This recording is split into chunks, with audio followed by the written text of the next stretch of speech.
Que a graça e a paz de Jesus esteja com todos vocês, com todos nós nessa noite. Desde o início desse mês, a gente tem conhecido, refletido e aprendido sobre o ministério da reconciliação. Esse tem sido o tema da série de mensagens aqui das nossas celebrações no período da noite. E reconciliar é uma palavra que aponta para a reconstrução de alguma coisa que foi perdida, de alguma coisa que foi quebrada, uma palavra que aponta para uma reconexão de algo que foi separado. Mas reconciliar também aponta para relacionamento. Duas partes que se relacionavam, que acabam separadas por algum motivo, e aí a reconciliação vem para restaurar, para recuperar, para recriar esse relacionamento entre essas duas partes novamente. E o ministério da reconciliação trata da recuperação, da restauração do relacionamento do ser humano, de nós, com o nosso Pai, com o nosso Criador, com Deus. Um relacionamento que nasceu perfeito, mas que foi quebrado pelo pecado que foi cometido pela humanidade. Mas Deus, em sua infinita graça e amor, Ele se inclina, Ele se aproxima de nós. E Ele, mais uma vez, traz o ministério da reconciliação. E aí, uma vez reconciliados por Deus e com Deus, a gente recebe esse ministério da reconciliação. No sentido bíblico, o ministério tem um sentido de serviço, um ofício. No latim vem ofício do servo. Mas para a gente poder efetivamente trabalhar nesse ministério da reconciliação, para a gente servir nesse ministério da reconciliação, a gente precisa entender qual é a mensagem da reconciliação, que a gente deve proclamar com a nossa vida. E é sobre isso que a gente vai conversar nessa noite, é sobre isso que a gente vai tratar aqui, sobre qual é a mensagem do ministério da reconciliação. E aí nós vamos ler juntos 2 Coríntios, capítulo 5, a gente vai ler dos versos 17 a 19, 2 Coríntios 5, 17 a 19, você pode acompanhar aí a projeção. E a palavra de Deus vai dizer o seguinte: portanto, se alguém está em Cristo, é nova criação. As coisas antigas já passaram, eis que surgem coisas novas. Tudo isso provém de Deus, que nos reconciliou consigo mesmo por meio de Cristo Jesus e nos deu o ministério da reconciliação. Ou seja, que Deus em Cristo estava reconciliando consigo o mundo, não lançando conta os pecados dos homens, e nos confiou a mensagem da reconciliação. Senhor Deus, obrigado pela Tua palavra, obrigado porque ela sempre fala aos nossos corações, e que nesse momento ela nos ensine e nos mostre qual é a mensagem, essa importante mensagem para todos nós que servimos a Cristo, que queremos caminhar com Cristo, a mensagem da reconciliação, ó Pai. Fala aos nossos corações, nos traz entendimento sobre qual é essa mensagem e qual o impacto que ela tem que ter nas nossas vidas. Em nome de Jesus, amém. O apóstolo Paulo escreveu essa carta de 2 Coríntios para a igreja em Corinto, na Grécia, uma igreja que ele mesmo fundou um pouco antes ali das suas viagens missionárias, e aí você pode ler em casa ali depois sobre a fundação dessa igreja, lá no livro de Atos, no capítulo 18. Mas aí tempos depois, Paulo recebe uma notícia que as coisas não estavam indo muito bem nessa igreja, não estavam caminhando muito bem. E aí ele escreve essa primeira carta aos Coríntios para corrigir alguns erros que estavam acontecendo ali naquela comunidade, naquela igreja. Mas essa primeira carta não é muito bem recebida por alguns dos membros daquela igreja, daquela comunidade, e alguns rejeitam o ensinamento de Paulo. Então Paulo escreve essa segunda carta aos Coríntios, uma carta que tem como objetivo ali defender o seu ministério, defender aquilo que Paulo estava pregando e também promover uma reconciliação entre Paulo e a igreja de Corinto. E é nesse contexto que Paulo nos apresenta o ministério da reconciliação. Como eu falei no início, na abertura aqui dessa mensagem, Deus criou o homem num estado de perfeição. No primeiro capítulo de Gênesis está descrita a criação do homem, e depois de concluir a sua criação, a palavra de Deus vai dizer em Gênesis 1:31, e Deus viu que tudo que ele havia feito era muito bom. Deus criou o homem e a mulher, a humanidade, num estado de perfeição, com capacidade ali de tomar decisões em perfeita comunhão com Ele. O próprio texto de Eclesiastes vai dizer, Deus fez os homens justos, mas eles foram em busca de muitas intrigas. Deus criou o homem perfeito, mas o homem decidiu ir em busca do pecado, e o pecado separou o homem de Deus. O pecado separou o homem de Deus, separou o homem do restante da criação de Deus, e o pecado nos separou do nosso próximo, o pecado nos separou até de nós mesmos. E hoje a gente vive esse conflito. Somos um ser aí contraditório, ambíguo, que vive sempre dentro do nosso coração uma luta entre o bem e o mal. E o pecado funciona aí como essa barreira entre nós e Deus, entre nós e o amor de Deus, pois nosso Deus é santo, e aquele que é santo, ele não convive, ele não se mistura, ele não se aproxima do pecado. Sendo assim, é fundamental que eu e você nos reconciliemos com Deus, porque Deus é a fonte da vida, e é Ele que nos desvia ali dos laços da morte. Como vai dizer o texto de Provérbios, é Ele quem torna a nossa vida plena, é só Ele que pode nos satisfazer, é só Ele que pode nos dar uma vida de alegria. Nós fomos criados por Ele, e se a gente não se reconciliar com Deus, a nossa vida não fará sentido. Sendo assim, esse texto que a gente leu nos traz algumas lições fundamentais para que a gente possa efetivamente entender qual é a mensagem da reconciliação. E aí eu quero trazer essas lições que nos fazem compreender essa mensagem, e aí em seguida, de posse dessas lições, 4 lições que a gente vai entender aqui, eu quero finalizar com o impacto que a mensagem da reconciliação deve ter nas nossas vidas. E a primeira lição que a mensagem da reconciliação nos traz é que a necessidade de reconciliação é para todos. No verso 19 a gente lê, Deus em Cristo estava reconciliando consigo o mundo inteiro.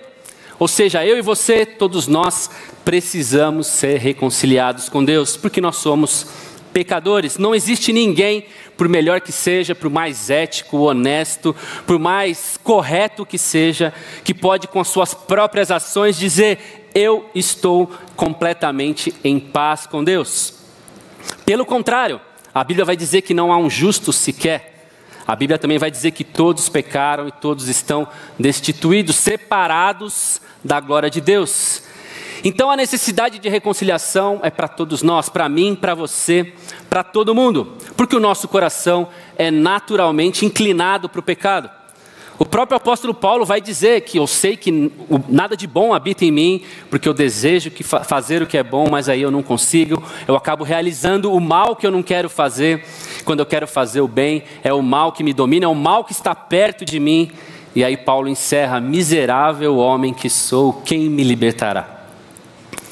E é exatamente isso que acontece conosco.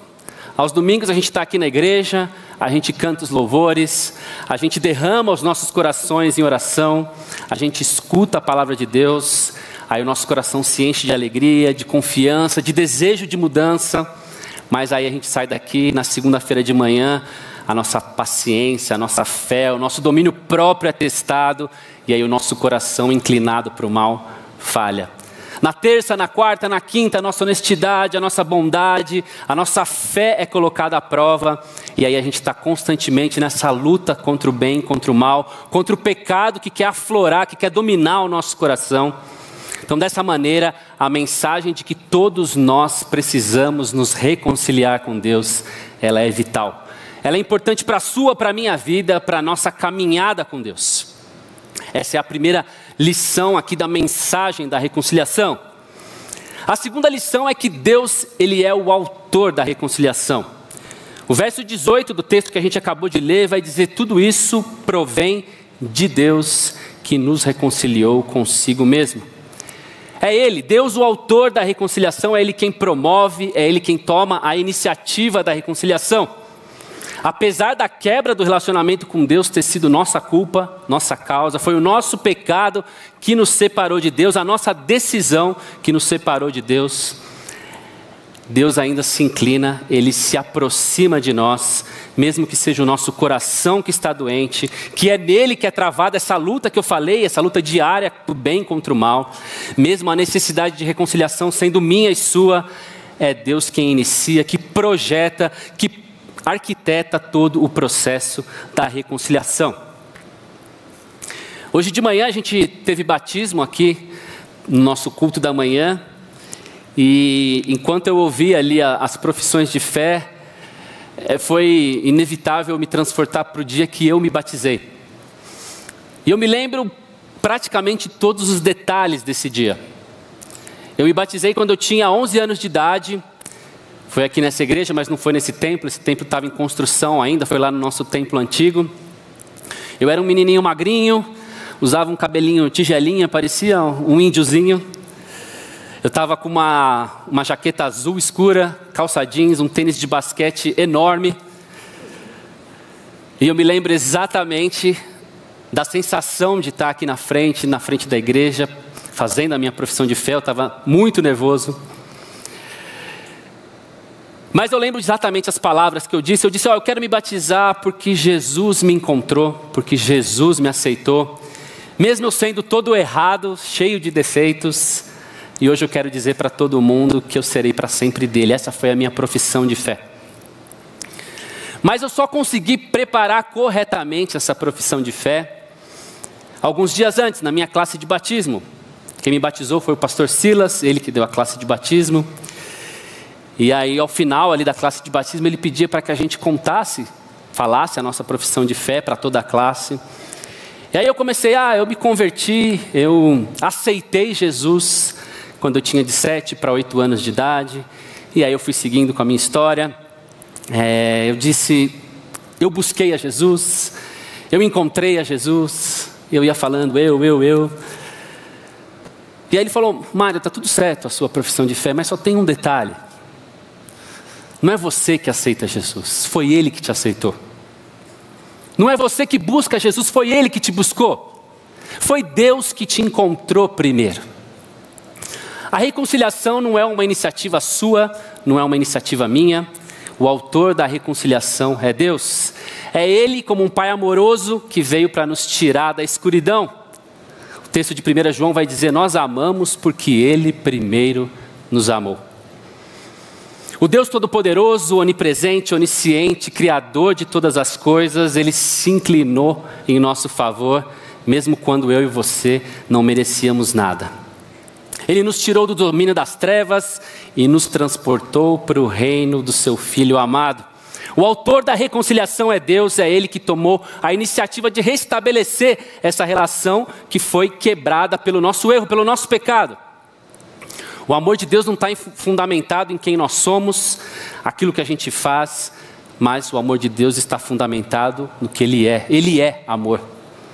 E aí Ele, com sua misericórdia, com seu amor, nos amou, mesmo quando a gente estava morto no nosso pecado, nos vivificou, nos deu a vida e nos reconciliou com Ele. Ele é o autor da reconciliação, essa é a nossa segunda lição de hoje. A terceira lição é que a reconciliação ela ocorre por meio de Cristo Jesus.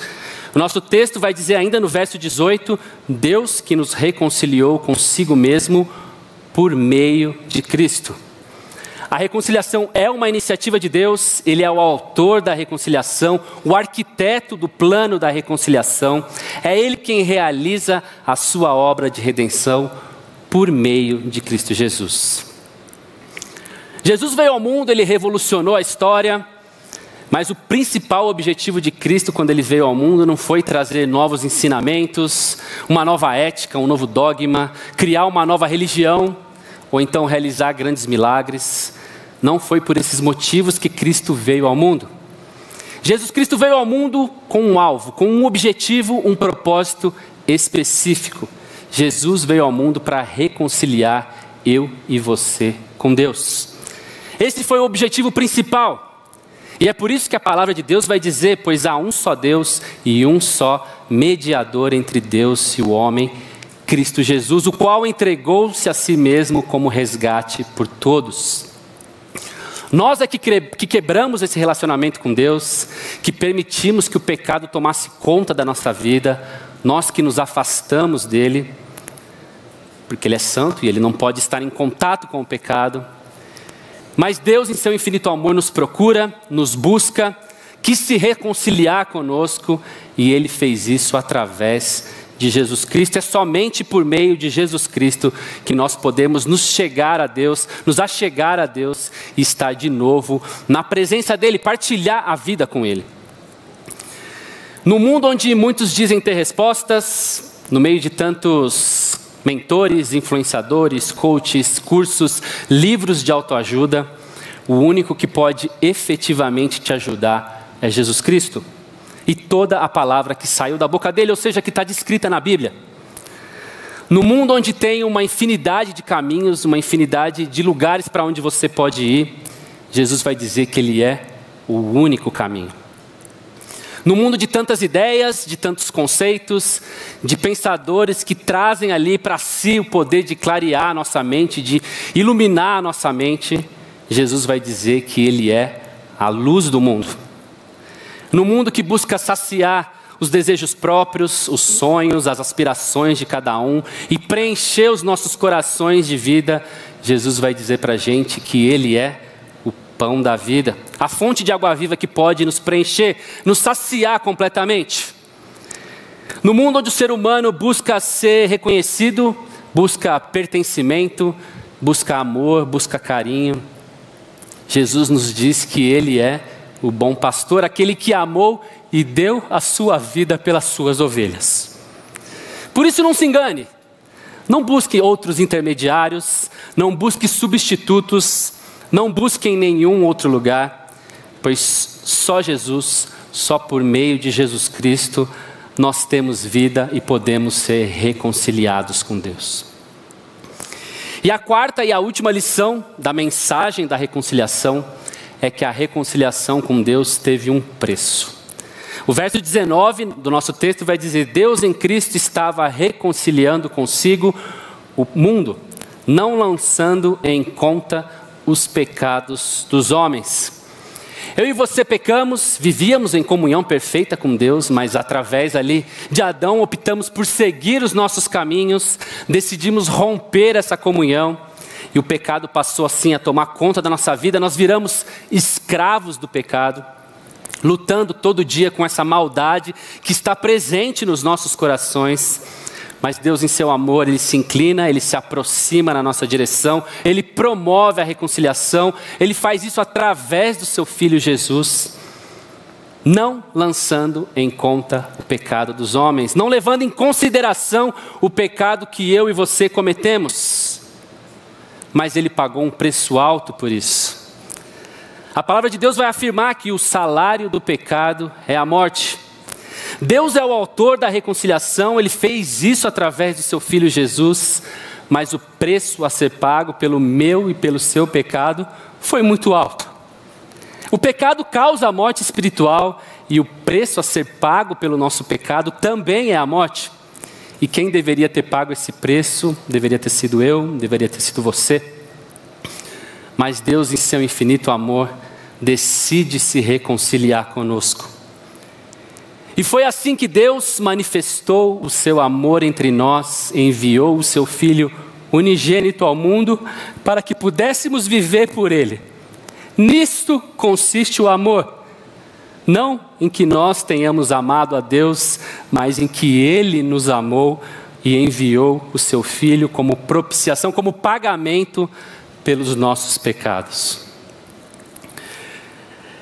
Jesus se esvaziou, se tornou humano, caminhou entre nós, ele foi traído, ele foi cuspido, ele foi xingado, ele foi agredido, ele foi crucificado e morreu pelo seu e pelo meu pecado. Sofreu uma morte dolorosa para possibilitar, para realizar, para concretizar a nossa reconciliação com o nosso Pai, com o nosso Criador, para nos reconciliar com Deus. A morte de Jesus Cristo na cruz do Calvário é o preço do nosso pecado. E é essa morte que nos reconcilia, que nos aproxima de Deus. Nesses últimos 10 dias eu fiquei sozinho com as crianças lá em casa. Quem esteve aqui de manhã viu que a Aline, a minha esposa, estava na África, lá em missão. E a comunicação era bastante difícil por causa do fuso horário. São 5 horas de diferença de Moçambique para cá, para o Brasil.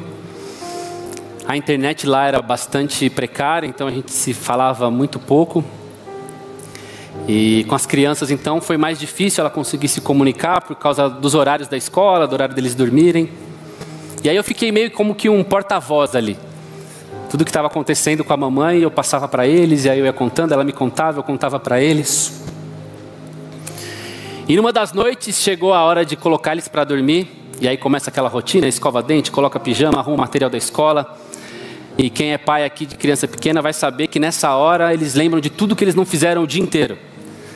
Eles sentem fome, eles querem beber água, lembra de uma lição que esqueceu de colocar na mochila. E naquela noite eles estavam especialmente agitados antes de dormir, mais do que o normal. E aí eu coloquei eles do meu lado, falei, gente, vem cá que eu vou mostrar algumas fotos, alguns vídeos que a mamãe mandou pra gente. E aí eu fiquei passando as fotos dos atendimentos, das pessoas que eles tinham atendido ali durante aquele momento, aquele período do dia. Realidades muito duras, muito difíceis, bem diferente daquilo que a gente vive aqui no nosso país. Até que eu cheguei num vídeo que mostrava o momento da refeição deles. Meus irmãos, é um espaço maior que esse aqui, uma fila imensa de crianças assim, ó, todas elas enfileiradas com o prato na mão, esperando a única refeição do dia que elas vão comer.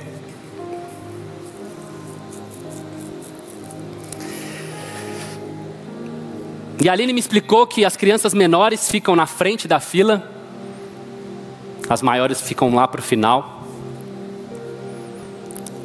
E nem sempre a comida dá para todo mundo. Muitas vezes os mais velhos ficam sem comer. Naquele dia tinha sobrado só aquele fundinho do arroz, sabe aquele arroz queimado? Para os mais velhos. Mas mesmo antes ali, mesmo eles sabendo que provavelmente eles não vão comer, que todos eles não vão comer, eles estão ali na fila, com um sorriso no rosto.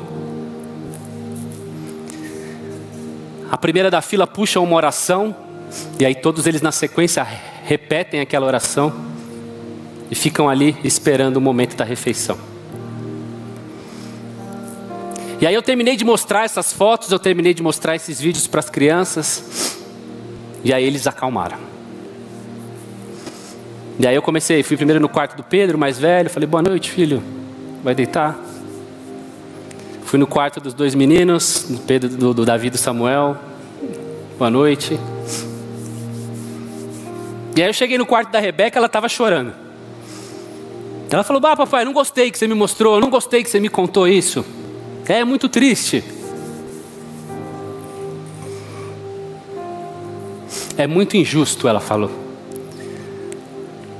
Aí eu falei para ela, filha, o mundo não é justo.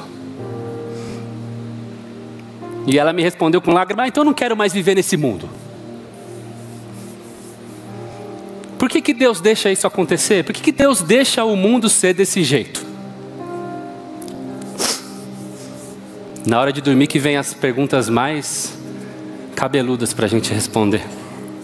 E aí eu pensei um pouco antes de responder e eu disse para ela, filha, porque esse não é o mundo de Deus. Esse não é o mundo da forma que Deus criou. Não é como Ele imaginou, como Ele sonhou. No início da nossa conversa de hoje eu disse para vocês que eu traria lições sobre a mensagem da reconciliação e terminaria com o impacto que essa mensagem precisa trazer nos nossos corações. E é exatamente isso. Quando a gente se reconcilia com Deus, quando a gente entende e crê na mensagem da reconciliação, isso nos deve fazer entender que esse mundo não é o mundo de Deus. Não é o mundo que Deus sonhou. Ele foi quebrado. Ele foi fraturado, ele foi separado do seu Criador. E ele precisa desesperadamente de reconciliação. É um mundo que jaz no maligno. E quando a gente entende e crê nessa mensagem da reconciliação, que nós somos reconciliados com Deus, nós passamos a compreender e viver como estrangeiros nessa terra. A gente não pertence a esse mundo. Nós somos peregrinos nesse local aqui. Essa não é a nossa pátria. E dessa maneira a gente para de querer buscar o que esse mundo quer, o que esse mundo busca. A corrida incessante por dinheiro, por posses, por posições, deixa de ser o foco principal da nossa vida.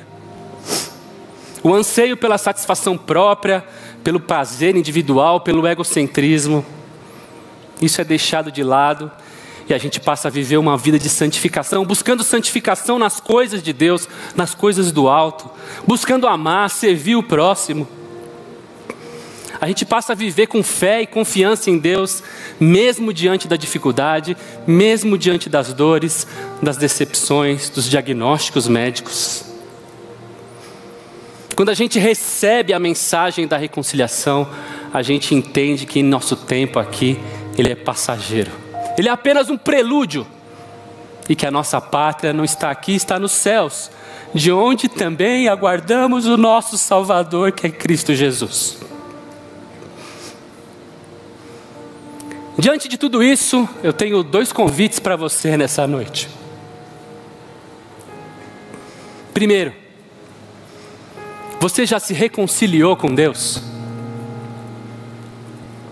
Se você ainda não fez isso, o que você está esperando? Deus está de braços estendidos para você, correndo ao seu encontro. Um Pai que te ama, que te aceita, que te perdoa, que está pronto para te receber e voltar a ter comunhão, a caminhar contigo, a andar com você pelos caminhos da vida. Não resista ao chamado dele, não resista ao amor dele, e entregue toda a sua vida nas mãos daquele que te criou. Segundo convite, se você já se reconciliou com Deus, se você já compreendeu a mensagem da reconciliação, será que realmente essa mensagem tem impactado, tem modificado a sua vida?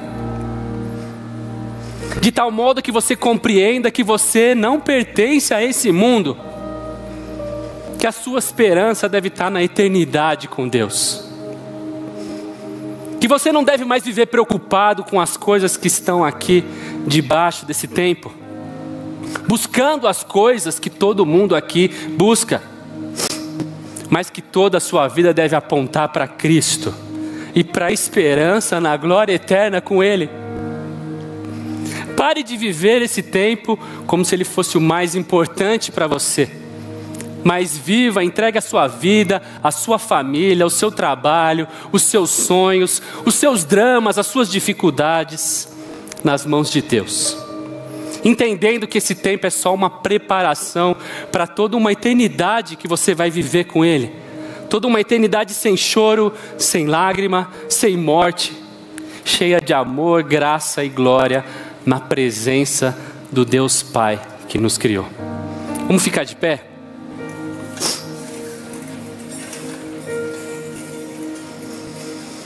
Eu não sei para qual dessas 2 respostas você precisa dar um retorno, uma palavra para Deus.